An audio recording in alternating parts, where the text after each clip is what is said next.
හැමෝටම ආයුබෝවන්. අද අපේ Arduino 22 වෙනි වීඩියෝ එක. ඉතින් අද මම කතා කරන්නේ කොහොමද ගෑස් සෙන්සර් එක්ක වැඩ කරන්නේ කියලා. ඉතින් ගෑස් සෙන්සර් ගොඩක් ප්‍රයෝජනවත් වෙනවා. ඉතින් ඔයාලා දන්නවා ගොඩක් බිල්ඩින්ග්ස් වල මේ වෙනකොට ගෑස් සෙන්සර් සම්බන්ධ කරලා තිනවා. ඒ කියන්නේ අපි වැඩ කරන ස්ථානයේ මොකක් හරි ගින්නක් ඇති වුණොත් එහෙම ඒක ගැන අපිට එලාම්මයක් හදන. ඒ වගේ විෂ වායුවක් පිට වුණොත් එහෙම ඒක ගැන දැනගන්න පුළුවන් වෙන්නත් මේ වගේ ගෑස් සෙන්සර් තියෙනවා. ඉතින් ගෑස් සෙන්සර් එකින් එකට විවිධයි. ඒ කියන්නේ එයාලා ඩිටෙක්ට් කරන වායුන් විවිධ වර්ගයව තියෙනවා. ඉතින් මේව ගැන අපි කතා කරමු. ඉතින් ගෑස් සෙන්සර් ගැන බේසික් ටික තමයි අද මම ඔයාලට කියා දෙන්නේ. ඉතින් මගේ පල්ලෙහා ඩිස්ක්‍රිප්ෂන් එකේ link එකක් දාලා තිනවා. මෙන්න මේ Arduino සම්බන්ධව තියෙන ගෑස් සෙන්සර් මොඩියුල් වලින් මොනවද ඩිටෙක්ට් කරන්න කියලා මේ එක එක ගෑස් සෙන්සර් වලින්. ඉතින් අපි දැන් බලමු ගෑස් සෙන්සර් දෙකක මාගාව තියෙනවා. ඉතින් මේ දෙකෙන් කොහොමද අපි විෂ වායුන් ඩිටෙක්ට් කරන්න කියලා.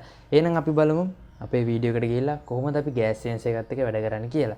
ඉතින් මතක් කරනවා තාමත් මාව subscribe කරපු නැති යාළුවෝ ඉන්නවනම් දැම්ම පහළට ගිහලා රතු පාට බටන් එක උඩ subscribe කරන්න. ඒ වගේම මතකතු bell එක දාන්න අනිවාර්යෙන් මම දාන වීඩියෝ ඔයාලට බලා ගන්න පුළුවන් වෙන්න. එහෙනම් අපි දැන් යන් අපේ මේ ගෑස් සෙන්සර් එක check කරන්න. මේ තියෙන මම අද ඔයාලට හඳුන්වා දෙන ගෑස් සෙන්සර් මොඩියුල් එක. ඉතින් මෙතන තියෙන ඔයාලට පේනවා MQ6 වර්ගයේ ගෑස් සෙන්සර් මොඩියුල් එක. ඉතින් මේකෙන් ඩිටෙක්ට් කරන්නේ ගෙදර තියෙන ගෑස් කියන්නේ ලික්විඩ් පෙට්‍රෝලියම් ගෑස් එක තමයි මෙන්න මේ සෙන්සර් එකෙන් අපිට ඩිටෙක්ට් කරන්නේ. ඉතින් මේ තියෙන්නේ තවත් ගෑස් සෙන්සර් එකක්. ඉතින් මේකෙන් අපිට ඉන්ඩිකේට් කරලා පෙන්නන්නේ ඇල්කොහොල්, එතනෝල්, ස්මෝක් වගේ දේවල් තමයි මෙන්න මේ ගෑස් සෙන්සර් එකෙන් අපිට මේව කරන්නේ. ඉතින් ඒක මෙතනින් වලට අඳුන ගන්න පුළුවන් MQ3 වර්ගය කියලා net එකේ සර්ච් කරත් වෙනවා. නැත්නම් මම පල්ලෙහා ඩිස්ක්‍රිප්ෂන් එකේ දාලා තියන්න මෙන්න මේ MQ රේන්ජ් එකට ඈත් වෙන එක එක ගෑස් සෙන්සර් වලින් මොනවද අපිට හඳුනා ගන්න පුළුවන් විෂ වායුන් මොනවද කියලා. ඉතින් මේකේ පිටිපස්සෙන් වලට පේන ඇති මේකේ බේස් එක එකම විදිහට තමයි තියෙන්නේ. ඒ වගේම පින්ස් එකම විදිහට තමයි මේ ගෑස් සෙන්සර් වල යන්නේ. ඉතින් මම පින්ස් ටික වලට හඳුන්වා දෙන්නම් මෙහෙම. වලට පේනවා ඇති මෙතන තියෙනවා අපේ VCC පින් එක. ඒ කියන්නේ අපි මේකට පවර් දෙන්න ඕන 5 volt. 5 volt වල ධනාග්‍රය තමයි මේ තියෙන්නේ. මෙතන තියෙනවා ground එක. 5 volt වල අපේ ඍණාග්‍රය මෙතන දෙන්න ඕන. වලට පේනවා ඇති මෙතන DO කියලා පින් එක. ඒ කියන්නේ මේ ඩිජිටල් අවුට් එක. කියන්නේ බිංදුව සහ එක කියන අවස්ථාව තමයි. කියන්නේ මෙතන මොකක් හරි ගෑස් එකක් මෙයා ඩිටෙක්ට් කරන ගෑස් වර්ගයක් ආවෙන් පස්සේ එයා මෙතනින් අපිට වැලියු එක දෙන බිංදුව එක කියලා. මෙතන තියෙන ඇනලොග් එක. ඒ කියන්නේ ඇනලොග් පින් එකෙන් මෙතනින් අපිට දෙනවා බිංදුව ඉඳන් ඉස්සරහට ගණනය කිරීමක් අපිට ගන්න පුළුවන් වෙන වැලියුස්. ඉතින් ඔන්න ඔය විදිහට තමයි දෙන්නේ. ඉතින් ගොඩක් වෙලාවට හොඳයි මෙන්න මේ ඇනලොග් පින් එකෙන් අපිට ගන්න ඕන. මොකද අපිට බිංදුවේ ඉඳන් දශම ස්ථාන බව හරියටම රීඩින් එක ගන්න විලියන් හැකියාව තියෙන්නේ මෙන්න මේ ඒ ඕ කියන පින් එක. ඇනලොග් අවුට්පුට් එකෙන් අපිට රීඩින් එක ගන්න ඕන. ඉතින් මේකෙත් පින්ස් ඒ වගේමයි, වෙනසක් නැහැ. ඔයාලට පේනවා ඇති මෙතනින් මේ පින්ස් වල ඇතුළු පැත්තේ මෙහෙම ගහලා තියෙනවා VCC ground එක එහෙම කියලා. ඉතින් අපි දැන් බලමු කොහොමද අපි මේක Arduino board එකට සම්බන්ධ කරලා ඉවරලා අපි කොහොමද මේකේ ගෑස් සෙන්සර් එකෙන් ඩිටෙක්ට් කරන එක අඳුන හරි ගෑස් සෙන්සර් එකෙන් විෂ වායුන් ඩිටෙක්ට් කරලා කොහොමද අපිට වැලියුස් දෙන්නේ කියලා. ඉතින් ඔයාලට මේක පුළුවන් ෆීමේල්ස් වයර් වලින් සම්බන්ධ කරගන්න. මම සම්බන්ධ කරලා පෙන්නන්නම් මෙහෙම. ඉස්සෙල්ලා මම මගේ VCC ඉන්න එක සම්බන්ධ කරන්න මෙන්න මේ සුදු පාට වයර් එකෙන්. මෙන්න මේ විදිහට. ඊට පස්සේ මම ground එක සම්බන්ධ කරන්නම් කළු පාට වයර් එකෙන්. ඊට පස්සේ අපේ අවුට්පුට් එක කියන්නේ මෙන්න මේ ඇනලොග් අවුට්පුට් එක තමයි අපි රීඩින් එක විදිහට ගන්න. අපි ඒක මේ විදිහට ගන්නවා. ඊට පස්සේ අපි Arduino board එකට සම්බන්ධ කරන්න ඕන. ඉතින් මම ඉස්සෙල්ලාම ප්ලස් වයර් එක සම්බන්ධ කරගන්නම් අපේ 5 volt වලට. ඊට පස්සේ ground එක සම්බන්ධ කරන්න මෙන්න මෙතනට Arduino board එකේ තියෙන ground එකට. ඊට පස්සේ මෙන්න මේ වයර් එක. ඒ කියන්නේ මෙන්න මේ ඇනලොග් පින් ගත්තේ මෙන්න මේක ඇනලොග් පින්. ඉතින් ඔයාලා දන්නවා Arduino board එකේ අපේ ඇනලොග් පින් වලට සම්බන්ධ කරන්න ඕන. ඉතින් මම මෙතන මගේ 1 එකට සම්බන්ධ කරන්න ඇනලොග් පින් වල A1 කියන එකට. ඉතින් ඔන්න ඔච්චර අපිට ගෑස් සෙන්සරේ Arduino board එක අතර වයර් සම්බන්ධ කරගන්න තියෙන්නේ. ඉතින් අපි දැන් බලමු මේකට අදාළ ප්‍රෝග්‍රෑම් එක ලියලා කොහොමද මෙන්න මේ ගෑස් සෙන්සර් එකෙන් අපි රීඩින් ගන්න කියලා. මම මේක කනෙක්ට් කරන්න. ඊට පස්සේ අපි යන්නේ දැන් අපේ ප්‍රෝග්‍රෑම් එකට. හරි වෙනද වගේමයි setup function එකයි loop function එකයි තියෙනවා. ඉතින් setup function එක අපි ඉස්සෙල්ලාම initialize කරගන්න ඕන අපේ pin එක මොකක්ද කියලා. මම ඒක මෙහෙම දාන්නම්. pin mode අපේ A1 pin එක. ඔයාලට මතක ඇති මම සම්බන්ධ කරේ A1 එකට. ඒක අපි ඉන්පුට් එකක් කියලා ගන්න. හරි බ්‍රැකට් එක දැම්මා. සෙමිකොලන් එක දැම්මා. ඊට පස්සේ අපි මේ ඉන්පුට් එකේ වැලියු එක බලා ගන්න ඕනේ. මම සීරියල් මොනිටර් එකත් එක්ක සම්බන්ධ වෙනවා කියලා මෙතන දාන්න.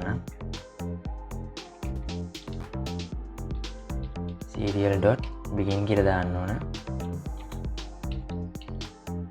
ඊට පස්සේ ඒකේ baud rate එක දාන්න ඕන 9600 කියලා. semicolon එක දාලා ඊට පස්සේ අපි යනවා පල්ලෙහාට. අපිට setup එක initialize කරගන්න තියෙන්නේ මෙන්න මෙච්චරයි. ඊට පස්සේ අපි යනවා loop එකට. loop එකේ අපි මෙතන ඉස්සෙල්ලා variable එකක් create කරගන්න ඕන. මොකද අපිට gas sense එකේ value එක අපිට variable එකට ගන්න ඕනේ නේද? ඉතින් මෙතන ඔයාලට පුළුවන් int જાතිය variable එකක් උනත් create කරගන්න. මම මෙතන float જાතිය variable එකක් create කරන්න. මොකද දශම ස්ථානයක තියෙන හින්දා අපිට තවත් හොඳයි දශම ස්ථාන වලින් අපිට value ගණනය කරගන්න පුළුවන් වෙන හින්දා. එහෙනම් මම එතන float જાතිය variable එකක් create කරන්න. int જાතිය variable එකක් create කරලා ප්‍රශ්නයක් නැහැ. මම මෙතන float જાතිය variable එකක් create කරන්න මෙහෙම float. ඊට පස්සේ මෙතන variable name එක දාගන්න. ඔයාලට කැමති name එකක් පුළුවන්. මම මෙතන gas කියලා දාගන්න. ඊට පස්සේ අපි පල්ලෙහාට එනවා. ඊට පස්සේ අපි මෙතන gas කියන variable එක ගන්නවා මෙහෙම.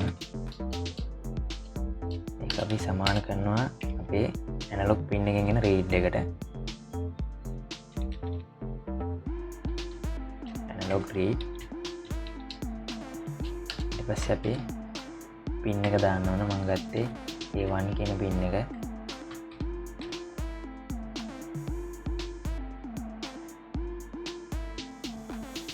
ඊට පස්සේ අපි මෙතන අපේ මෙන්න මේ එන reading එක අපි serial monitor එකේ print කර ගන්න ඕනේ. එහෙනම් මම මෙතන දානවා serial.print කියලා.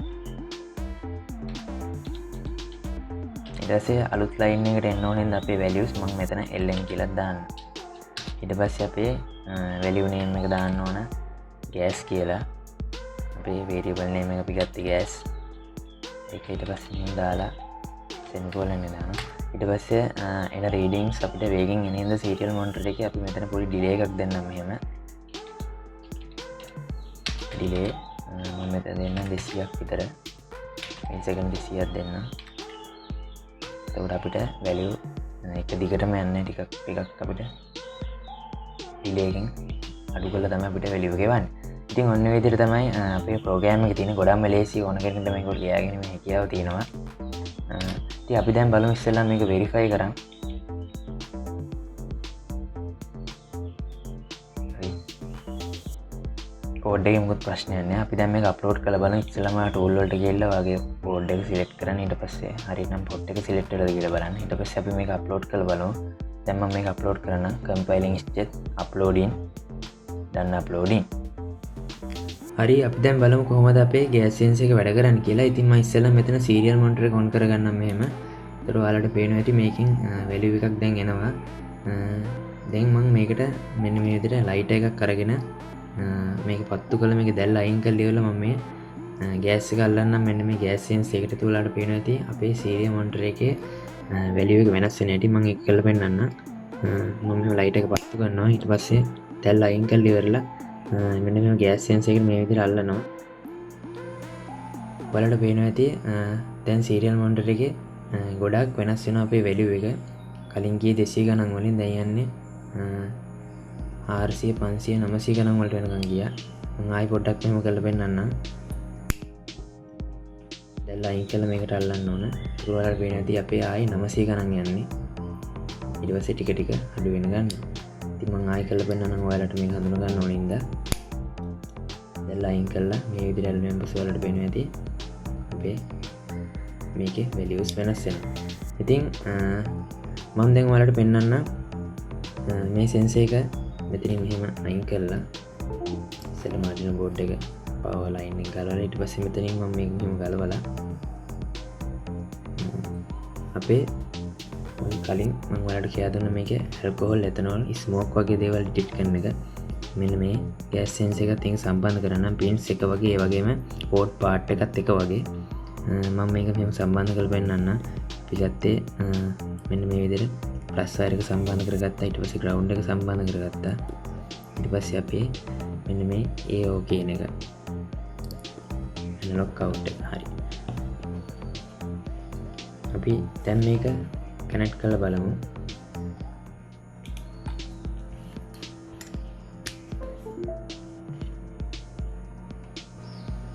හරි අපි දැන් සීරියල් මොනිටර් එකත් එක්ක ආයෙ නැවත සම්බන්ධ වෙමු මෙන්න මේ විදිහට. බලන්න පේනවා ඇති මේකේ රීඩින්ග්ස් එනවා. ඉතින් මාගාව තියෙනවා ටිනර් තියෙන පුළුන් කෑල්ලක්. මම ටිනර් තියෙන පුළුන් කෑල්ල මම මේ විදිහට මෙහෙම සම්බන්ධ කරලා ඔයාලට පෙන්නන්න. මේ විදිහට අල්ලන ඔයාලට පේනවා ඇති මේකේ වැලියුස් වෙනස් වෙන ගන්නවා. දැන් ඔයාලට පේනවා ඇති 600 ගණන් වලින් යන්නේ. ඉතින් මම මේ තව ටිකක් මේක ලං කරන්න. ඔයාලට පේනවා 700 ගණන් වලට යනවා යනවා. ඉතින් ඒ කියන්නේ මේ සෙන්සර් එකකින් ඩිටෙක්ට් කරන එක එක ගෑස් එකට අනුව තමයි මේ ගෑස් එක යාලා හඳුනගන්නේ. ඉතින් ඔන්න ඔය විදිහට තමයි මේ ගෑස් සෙන්සර්ස් වැඩ කරන්නේ. ඒවා මේක ස්මෝක් එකක් හින්දා මම ඔයාලට ස්මෝක් එකකුත් අල්ලලා පෙන්නන්න. මම හඳුන් කූරක් මේ විදිහට සම්බන්ධ කරලා මේකේ දුම යවලා පෙන්නන්න මේක වැඩ කරන විදිය.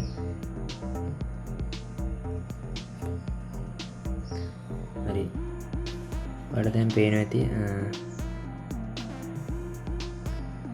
මේකේ වැලියුස් වෙනස් වෙන්න ගන්නවා. මේ මණ්ඩල පෙන්වන්න. ඔයාලට පේනවා ඇති ස්මෝක් එකට මේකේ වැලියුස් වෙනස් වෙලා තියෙනවා.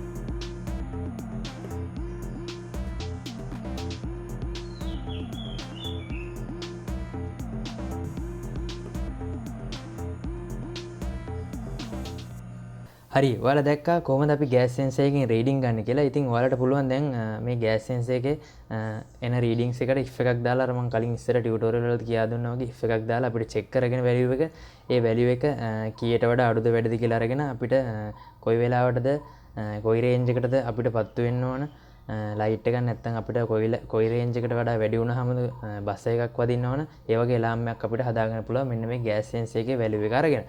ඉතින් ඔන්න ඔය විදිහට තමයි අපි ගෑස් සෙන්සර් භාවිතා කරන්නේ. ඉතින් ඉස්සරහට මම ප්‍රොජෙක්ට් අරගෙන එන්නම් කොහොමද ගෑස් සෙන්සර් එකත් එක්ක වැඩ කරන්නේ කියලා. ඉතින් වීඩියෝ එක හොඳ නම් ලයික් කරන්න, කමෙන්ට් කරන්න, ෂෙයා කරන්න. ඉතින් කෝඩ් එක ගොඩක් ලේසි. කෝඩ් එකෙත් මොන හරි ප්‍රශ්නයක් තියෙනවා පහල කමෙන්ට් එකක් දාන්න මම රිප්ලයි කරන්න.